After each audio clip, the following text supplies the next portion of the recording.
Part 2, Thanksgiving. Conversation dwindled for a while as everyone became absorbed in their plates. Gradually, as appetites were assuaged, talk turned to local subjects. Ed took a deep swallow of his tea and said, "I hear tell that there's going to be a motion in the county commission to bring back public hangings. Now, don't you know that's going to be a free-for-all when the college liberals get their teeth into it? Leastwise, them that survived the last few months with their political philosophies intact." Lisa replied, "I sure hope not. Who would want to watch such a thing? I think it's a dreadful idea." Ed said, "Well, they stopped that kind of thing before I came along, but my daddy used to talk about a couple that he saw up to Live Oak when he was a boy. Said families used to bring picnics and make a day of it." Anne shook her head. "Well, I certainly don't want our children watching public executions." John looked thoughtful for a moment before he spoke up. "Well, it's not the kind of thing I'd want to watch regularly, but when Archie Lauren walks up to the steps, I'd like to be there to look him in the eye. I think it would be a good thing for a lot of people to see him swing. He committed a particularly ugly public crime, and I think it would be good for him to receive public justice." "And where did you get the cheese for these au gratin potatoes?" Ellie asked. "I'd have expected it would have spoiled by now. Did you have some in your freezer all this time?" With a grateful look for a change of subject, she replied, "No, actually, we ate the last of ours several months ago. This is dandelion cheese. It was our first attempt at cheese making, and while it wouldn't have won a ribbon at the county fair, it seems to have done okay for these potatoes." Luke looked interested at this. "You made this cheese? How interesting. Was it difficult?" Anne said, "Well, it was me and the girls who did it last week. No, it's not particularly difficult, but it does seem to be very experiential. We followed the instructions exactly, but it didn't come out looking like it was described as. Of course, the rennet was kind of old, too, so that may have been part of the reason. It was a box of junket rennet that Miguel had lying around, which he gave me when I mentioned trying to make cheese. We've got instructions on using vegetable rennets as well, but we won't be able to get thistle or fig sap until next year. There's a lot of work involved, so when we do it again, I expect we'll make large batches." Conversation passed on to other food and cooking topics, and the meal gradually wound down. The women began clearing away the dishes, and the men went outside to feed the livestock, gather the eggs, and lastly, for the evening milking so that the girls could assist the older women with the cleanup. The sun was beginning to dip toward the tree line when Ed went in to collect Ellie so he could get home in time for his own evening chores. Luke, Robert, and John went into the living room to warm themselves by the stove. Robert said, "I think I've eaten too much of that rich food. I'm feeling a little puny, so I'm going to go to bed early tonight.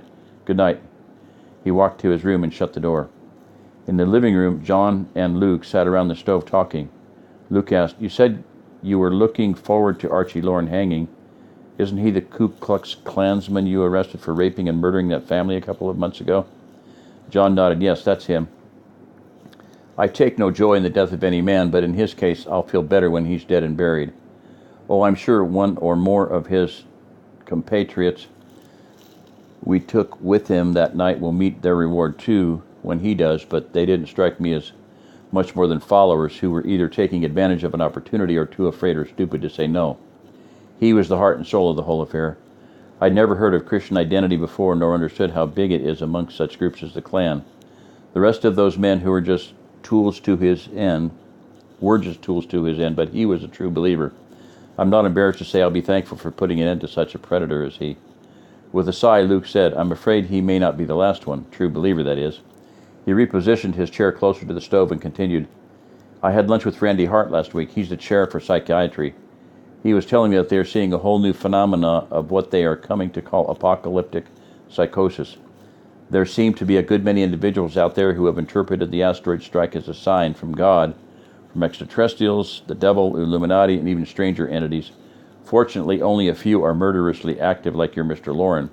A small number have committed suicide as well, directly attributable to their interpretation of the impact as a sign and not just general hopelessness.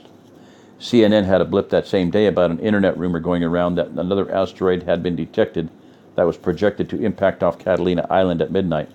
It was completely untrue, but it caused a brief panic in Los Angeles as thousands of people all tried to flee at once. The media played it for the humor aspect, but I think it's indicative of where some people's minds are at now. In time it will fade away, but how long it will take, I don't think anyone can say. For a while longer it's going to be the apocalypse, Ragnarok, or Armageddon for some, and they're going to act as their basic nature directs them." John poured 2 glasses of whiskey and handed one to the doctor. "I suppose it's to be expected. The more stressful the times, the nuttier some folks are going to behave." He took a deep sip from his glass. I reckon I can live with folks wearing tinfoil hats thinking the asteroid strike was all some form of conspiracy by the New World Order or a sign of the Second Coming, so long as they're not murdering each other. I have to admit there are times I'd find comfort in it myself if I really thought there was some purpose to it, other than just some random chance of orbital mechanics that caused a half-mile wide chunk of space rock to fall from the heavens and blow our lives apart. Many people want there to be a purpose for what happens in their lives, even if it was inimical to their existence.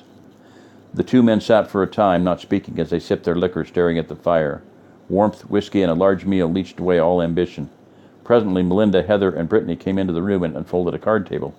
"Daddy, Uncle Luke, we're going to play Uno. Would either of you like to play with us?"